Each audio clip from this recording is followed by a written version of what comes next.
When he was left alone, Reardon felt a jolt of blinding anger, as it had come to him before, painful, single, and sudden, like an electric shock. The anger bursting out of the knowledge that one cannot deal with pure evil, with the naked, full conscious evil that neither has nor seeks justification. But when he felt the wish to fight and kill in the rightful cause of self-defense, he saw the fat, grinning face of Mayor Bascom, and heard the drawling voice saying, "You and the charming lady who is not your wife."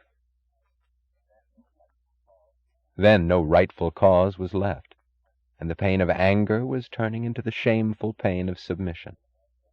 He had no right to condemn anyone, he thought, to denounce anything, to fight and die joyously, claiming the sanction of virtue. The broken promises, the unconfessed desires, the betrayal, the deceit, the lies, the fraud, he was guilty of them all. What form of corruption could he scorn? Degrees do not matter, he thought. One does not bargain about inches of evil. He did not know, as he sat slumped at his desk, thinking of the honesty he could claim no longer, of the sense of justice he had lost, that it was his rigid honesty and ruthless sense of justice that were now knocking his only weapon out of his hands.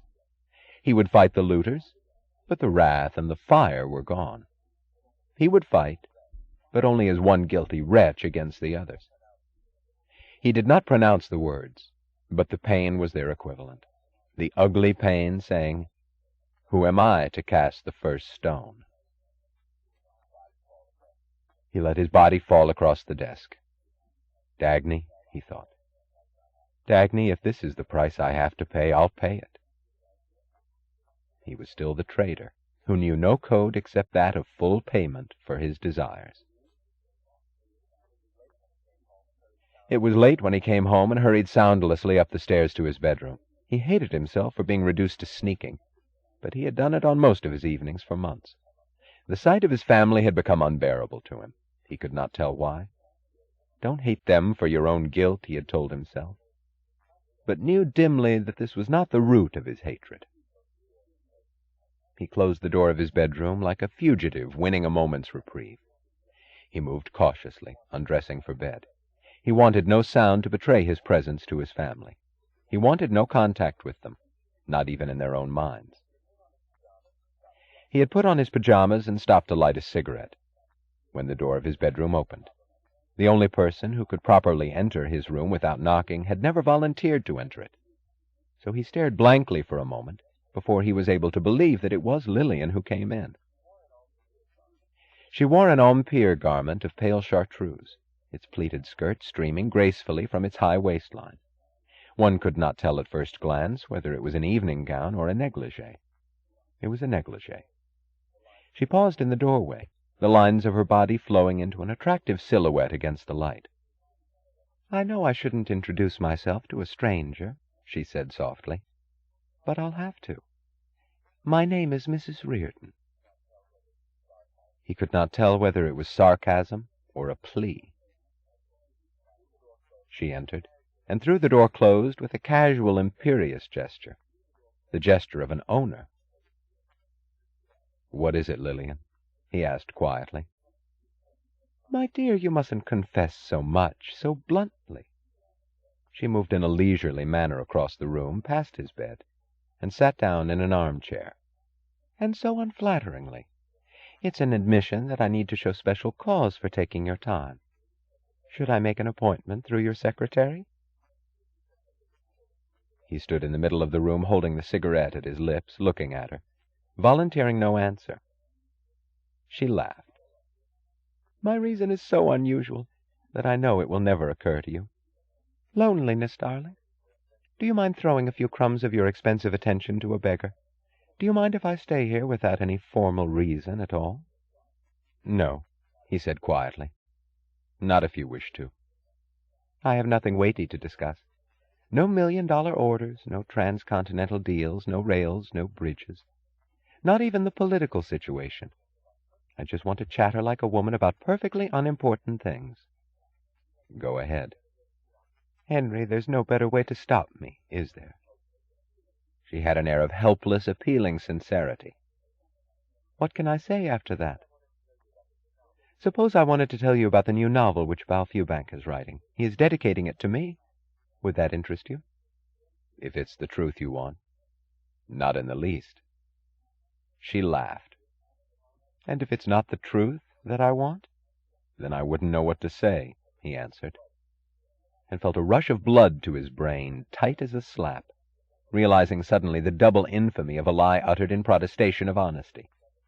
He had said it sincerely, but it implied a boast to which he had no right any longer.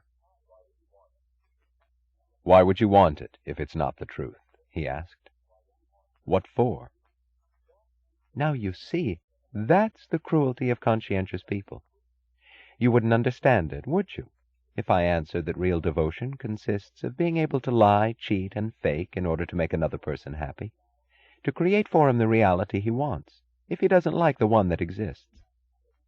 No, he said slowly. I wouldn't understand it. It's really very simple.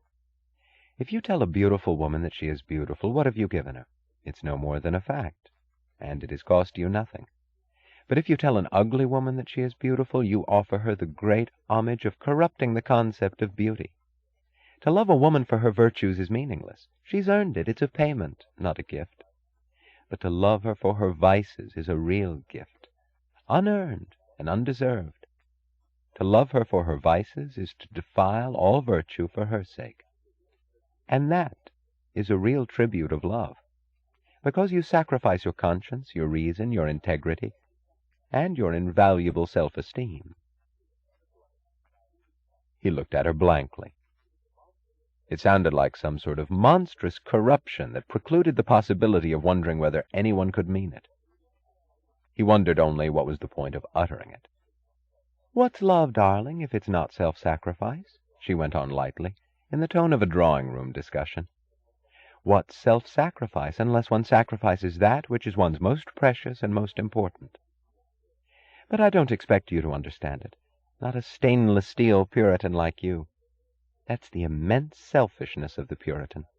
You'd let the whole world perish rather than soil that immaculate self of yours with a single spot of which you'd have to be ashamed. He said slowly, his voice oddly strained and solemn. I have never claimed to be immaculate. She laughed. And what is it you're being right now?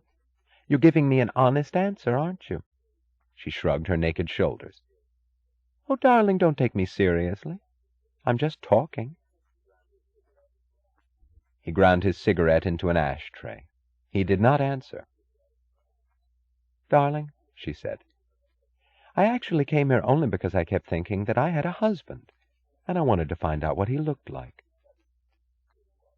She studied him as he stood across the room, the tall, straight, taut lines of his body, emphasized by the single color of the dark blue pajamas. You're very attractive, she said. You look so much better these last few months, younger. Should I say happier? You look less tense.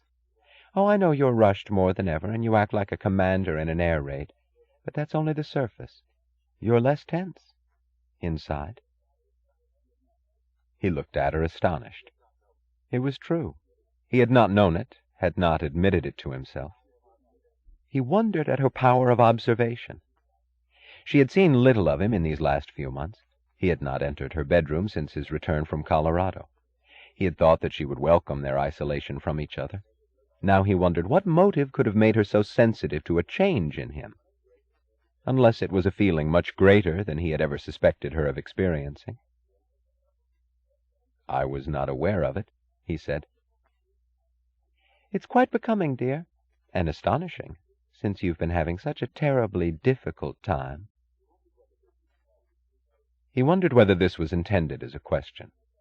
She paused, as if waiting for an answer, but she did not press it and went on gaily. I know you're having all sorts of trouble at the mills, and then the political situation is getting to be ominous, isn't it? If they pass those laws they're talking about, it will hit you pretty hard, won't it? Yes, it will. But that is a subject which is of no interest to you, Lillian, is it? Oh, but it is. She raised her head and looked straight at him. Her eyes had the blank, veiled look he had seen before. a look of deliberate mystery, and of confidence in his inability to solve it. "It is of great interest to me, though not because of any possible financial losses," she added softly.